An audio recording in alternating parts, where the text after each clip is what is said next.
Vamos a platicar de dónde salen las reglas de los logaritmos.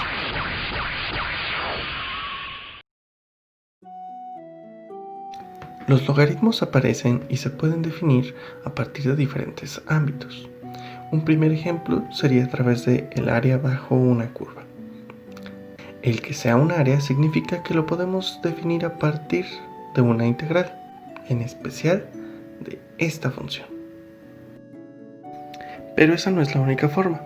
El logaritmo también se puede definir a partir de una serie convergente, de una ecuación diferencial, incluso fracción continua. En este caso, nuestro principal interés girará en torno de definirlo como la inversa de la función exponencial. ¿Qué es la función exponencial? La función exponencial es tomar un número muy especial y elevarlo a la potencia que nos interese.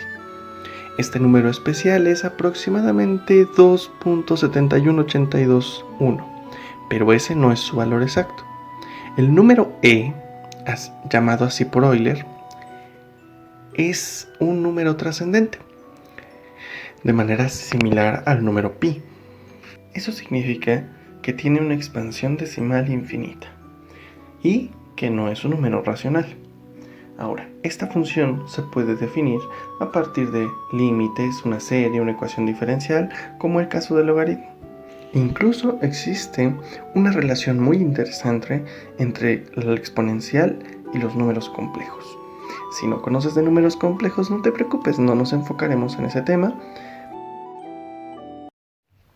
Ahora bien, quizá recuerdas la prueba del espejo con la identidad para definir a la función inversa. Si no, no te preocupes. La noción que nos va a importar más para la inversa de una función es la noción de la cancelación en la composición. Ahora, hay que tener cuidado. Recuerda que es cancelada en composición, no en multiplicación. Por ejemplo, logaritmo natural de x por exponencial de x, eso no se va a convertir en x, porque se están multiplicando. Se van a cancelar cuando sea el logaritmo aplicado a la exponencial o la exponencial aplicada al logaritmo. Vamos a recordar un poquito cómo funcionaban las leyes de los exponentes. Si no nos acordamos de manera directa, pues podríamos recordar las cosas más sencillas. X más x es igual a 2x. Recordar eso puede darnos una idea. Por ejemplo, si se fijan en eso, el exponente no cambió. Y si se acuerdan que x por x es x cuadrada, ya están un poquito más cerca de recordar cuál es la regla.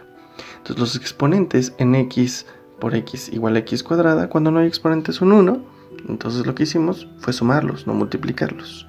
Entonces recordemos siempre que cuando tenemos la misma base, multiplicándose, entonces los exponentes van a sumarse. Ahora, esta fórmula nos permite hacer un pequeño despeje. Fíjense. Partimos de la suma del logaritmo de dos números. Aplicamos primero la noción de la inversa para tener un logaritmo de exponencial de lo mismo. Y después aplicamos nuestras leyes de exponentes que acabamos de mencionar. Entonces tenemos el logaritmo de un producto de exponenciales. Pero estas exponenciales a su vez están con un logaritmo como exponente, por lo que podemos aplicar ahí adentro la noción de inversa para cancelar y tener el logaritmo natural de a por b. Lo que acabamos de hacer pues es justificar a partir de las leyes de los exponentes la regla de que el logaritmo natural separa productos en sumas. Y ahora sería probablemente más fácil de recordar. Ahora vamos a tratar de recordar otra de nuestras leyes de exponentes. En el caso de los exponentes enteros, sirve recordar que son más o menos una abreviación de la multiplicación de varias veces la cantidad por sí misma. Entonces, x cuadrada es x por x a la 5 es 5 veces la x multiplicada. Recordando esto, entonces, ponemos un ejemplo muy sencillo. X al cuadrado, todo entre paréntesis elevado al cubo, es repetir 3 veces x cuadrada, que a su vez es repetir 2 veces x 3 veces, o lo que es lo mismo, x a la sexta. Esto ayuda a recordar un poco que los exponentes, cuando están uno aplicado después del otro, se terminan multiplicando. Lo que nos da esta regla de exponentes que quizá recuerdan desde hace tiempo. Ahora, ¿cómo vamos a aplicar ahora esta regla? Partimos de una constante multiplicando al logaritmo de un número. Entonces aplicamos nuestro mismito truco de antes, el de la inversa. Aplicamos un logaritmo que se cancela con un exponencial de la cosa que teníamos antes. Este logaritmo y exponencial se cancelarían por la noción de la inversa. Luego, ¿qué regla vamos a aplicar? Pues la que tenemos justamente arriba, pero al revés. Tenemos un exponencial con dos números que se están multiplicando. Entonces, dejamos al exponencial con el logaritmo y entre paréntesis afuera el otro exponente. Aplicamos una vez más la noción de la inversa en la parte central de estos paréntesis y tendríamos que el exponencial y el logaritmo se cancelan dejando únicamente a la a, resultando en logaritmo natural de la a elevado a la c. Logaritmo natural de a elevado a la c, entonces ese exponente baja multiplicando. Los logaritmos bajan los exponentes como coeficientes, es decir, multiplicando. Una última regla de exponentes. Deben recordar que los exponentes negativos cambian de lado en los quebrados.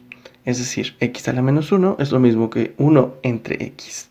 Si fuera x a la menos 3, tendríamos 1 entre x cúbica.